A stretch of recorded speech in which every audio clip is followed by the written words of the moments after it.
TNPSC ப்ரிப்ரேஷனில் இன்றைக்கி என்னோட study plan பார்த்திங்கன்னா 10th கொஷின் எடுத்திருக்கேன். ஒரு கொஷின் ரிவிஷன் பண்ணலான்னு தோணுச்சு. சரி, அந்த கொஷின் ரிவிஷன் பண்ணலான்னு சொல்லிட்டு இந்த கொஷின் பேப்பர் எடுத்திருக்கேன். தமிழ், மேக்ஸ், ஜிகே இதில் 2 இருக்குது. சயின்ஸும் இருக்குது, ஆர்ட்ஸ் தனியாக இருக்குது. அதுக்கப்புறம் கரண்ட் அஃபேர்ஸ் இருக்கும், மேக்ஸ் இருக்கும். இப்போ தமிழுக்கு வந்து எனக்கு 2 hours டைம் ஸ்டார்ட் பண்ணி படிக்க போகிறேன். ரிவிஷன் பண்ணிவிட்டு இந்த கொஷின்ஸ் போட்டு பார்க்கணும். ஆல்ரெடி போட்ட கொஷின் தான், பட் நான் 100 out of 100 நான் எடுக்கல. 100க்கு 100 எடுக்கிற வரைக்குமே திருப்பி அந்த கொஷின்ஸை போட்டுகிட்டே இருந்தால் தான் அந்த கொஷின் நமக்கு நல்லா தரவாகும். ஸோ இப்போ நம்ம ஸ்டார்ட் பண்ணுறது வந்து தமிழ் தான் இப்போ நான் ஸ்டார்ட் பண்ண போகிறேன். 2 hours கம்ப்ளீட் பண்ணணும். ஸோ டைம் செட் பண்ணி தான் நான் படிக்கவும் போகிறேன். டைம் ஸ்டார்ட் பண்ணியாச்சு. இப்போ 2 hours கண்டினியூஸாக படிப்பேன்னா பார்த்தீங்கன்னா சம்டைம்ஸ் அந்த மாதிரி கண்டினியூஸாக படித்தது உண்டு. ஆனால் சம்டைம்ஸ் ஏதாவது வேலை வந்துச்சுன்னா அப்படியே ஸ்டாப் பண்ணிடுவேன். ஸ்டாப் பண்ணிவிட்டு திருப்பியும் ரீஸ்டார்ட் கொடுத்துருவேன். இந்த மாதிரி தான் கண்டினியூ பண்ணுவேன். இந்த டைம் எவ்வளோ நேரம் ஆகுதுன்னு பார்ப்போம். கம்பராமாயணம் இந்த சப்ஜெக்ட் தாங்க படிச்சுட்டு இருந்தேன்.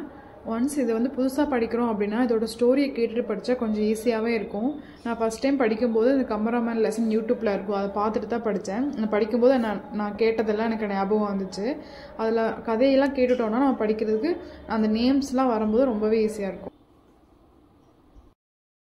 நான் படிக்கும்போது பார்த்திங்கன்னா வீட்டில் கரும்பு ஜூஸ் வாங்கிட்டு வந்தேன்னு சொல்லிட்டு எனக்கும் ஒரு கப் ஊற்றி கொடுத்தாங்க. அதை வாங்கி டேபிளில் வச்சுட்டு குடிச்சிட்டே படிச்சுட்டு இருந்தேன். இந்த ரொம்ப வெயில் காலத்தில் கண்டிப்பாக ஏதாவது ஜூஸ் எடுத்துக்கோங்க. இந்த மாதிரி கொஞ்சம் வெயில் காலத்தில் ஜூஸ் ஃப்ரூட்ஸ்னு எடுக்கும்போது கொஞ்சம் பிரிஸ்காக இருக்கும் நம்ம படிக்கிறதுக்கும். அதுக்கப்புறம் பார்த்திங்கன்னா மதியம் லஞ்ச் டைம் ஆச்சு. கொஞ்சம் ஃபுட் ப்ரிப்பேர் பண்ண வேண்டியது இருந்துச்சு. ஃபுட் ப்ரிப்பேர் பண்ணிவிட்டு சாப்பிட்டு அப்புறம் கொஞ்சம் ரெஸ்ட் எடுத்துகிட்டு திருப்பியும் ஸ்டடீஸை ஸ்டார்ட் பண்ணியாச்சு. அந்த கொஷின் முடிக்கிறதுக்கு பார்த்திங்கன்னா 8 hours மேலேயே தேவைப்படுதுங்க ஒன் டேயில்.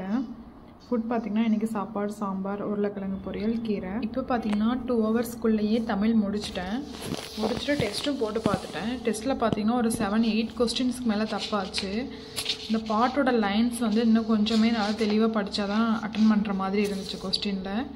மற்ற நார்மலாக கேட்குற கொஷின்ஸ் எல்லாமே ஈஸியாக இருந்தது. அந்த வரக்கூடிய ஒவ்வொரு பாட்டோட லைன்ஸும் கொஞ்சம் இம்பார்ட்டன்ஸ் கொடுத்து படிக்க வேண்டியதாக இருந்துச்சு.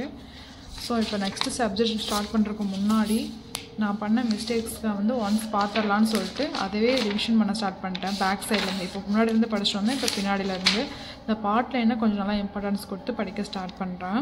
இப்படி படிக்கும்போது இன்னும் ஒரு சப்ஜெக்ட் வந்து பெண்டிங் தான் ஆகும்னு நினைக்கிறேன். அந்த கொஷின்ஸ் ஃபுல்லாக முடிக்க முடியாது.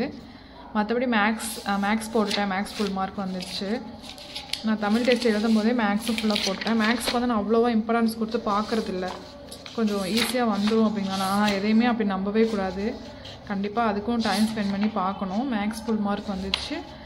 அதுக்கப்புறம் தமிழ் மட்டும்தான் போட்டேன். தமிழும் மேக்ஸும் இன்னும் ஜிகே இருக்குது. அதை அடுத்து கொஞ்சம் நேரம் ரிவிஷன் பண்ணி முடிச்சுட்டு தான் அடுத்து ஸ்டார்ட் பண்ணணும். இது ஈவினிங் ஸ்நாக்ஸ் சாப்பிட்டு பார்த்திங்கன்னா மார்னிங்லேருந்து ப்ரிப்பேர் பண்ணது எல்லாமே ரிவிஷன் பண்ண ஸ்டார்ட் பண்ணிட்டேன். இன்றைக்கோட ப்ரிப்ரேஷன் எனக்கு இந்த மாதிரி தான் போச்சு. நெக்ஸ்ட் வீடியோவில் நெக்ஸ்ட் ப்ரிப்ரேஷனோட ஷேர் பண்ணுறேன்.